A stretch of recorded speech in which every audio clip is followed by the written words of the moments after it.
you have to push through the no's because the yes is so worth it that you really have to be willing to push through all the no's.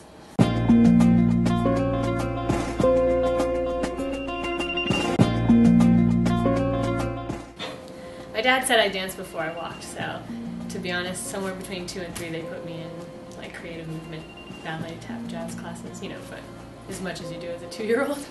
I started as a technical dancer, just ballet, tap, jazz, lyrical, all through high school, and basically around the age of 13 I moved on to take classes not just in my local town of Woodbridge, well, where I took dance class was Woodbridge, but I would train into the city about 3-4 times a week, take at Broadway Dance Center. Started to broaden my horizons, took musical theater classes, took a few hip-hop classes. As I progressed, and I also was like a gymnast, so I also trained heavily in gymnastics, competed in gymnastics. And as I progressed, I went to college and I studied different styles of modern. So I studied Horton, Lamone, Ailey, Cunningham, like all different types of modern dance, and then also broadened my horizon with jazz, tap, ballet, and started getting more into commercial dance. But I really got into commercial dance when I moved to LA. I liked it because it was a huge challenge. I had done the technical stuff my whole childhood growing up through college, and I loved it, and I still love it, and I'm passionate about it. It's my strength. But hip-hop was my challenge. It was like, oh, let me try that, do something different. So when I moved to LA in 2002, I really started pursuing commercial dance as well. Because I'm a gymnast, I was really interested in taking like my acrobatic skills and my dance skills and making it into something. And you know, the last couple of years, this aerial arts has become really, really popular. I had seen it before in Cirque Soleil. Like as a kid, the first show I ever saw was Delirium, and I had seen different aerial acrobatics throughout, like just watching performances and going to watch theater. And I was like, that's really cool, I think I could do that. So my family and some friends band together and as a gift gave me aerial lessons. So I started taking lessons.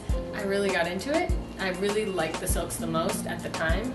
So a couple, maybe I'd say a year later, I found through a college friend this thing called anti-gravity yoga, which mixed aerial arts with dance and acrobatic like influences, but had the yoga base. For me, I just do it for the love of dance. You know, I don't think I was made for anything else. So I stopped thinking about, well, if I don't get it, what am I going to do? Or what's going to be my plan B for a job? At one point, I got there and I was like, okay, what am I going to do? Because I'm not making it as far as, I'm not getting as many jobs as I want or need to fulfill me. So I'm going to find a day job. And I did. And I was happy for a short amount of time before I was like going crazy.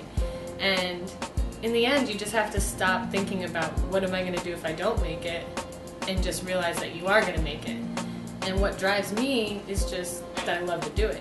So if I can say anything, it's if you're going to an audition, don't think about it as an audition. Think about it as, I'm just going to dance today. Because if you think about it like that, in my eyes, then you love it more, and when you love it more, the people love to watch you more, and then they notice you more. Because you're not doing it to prove something or to get the job. You're getting the job because you're right for the job, because you're showing your emotion. You're laying it all on the floor and just dancing from your heart, from your soul, not because you need the paycheck or because you want the gig. For me, I just want to be the best that I can be. And the reality is, woman is sensual. We are not sex, because men and woman is sex, or woman is sex, or man is sex, however you look at it, you know? But woman is sensual. So no matter what, you're gonna have to carry some of that. And you already do. As a woman, naturally, like, you have that. So it's kind of just finding the balance of like owning up to what is your inner sexy, and selling that within the movement. If it's hip hop, if it's burlesque, if it's technical, just staying true to yourself, not crossing your own boundaries for what somebody else might want. So say, you know, somebody on the other side of the casting is asking for something that crosses your boundaries, whether it be a dance move or a personal situation, you just have to be strong enough to say no and not want the job, not be concerned about losing the job for your morals. The hardest thing's not giving up or getting frustrated, because you're going to go to an audition and you're going to be perfect for the part, like talent-wise or something, but there's always something that subjectively might keep you from the role, even if talent-wise you're good for it. And it can be frustrating to go to an audition and spend 14 hours auditioning, making it to the end, making it to maybe the final 10 or the final 5, and then not getting the call. And then the next day having to go start all over again.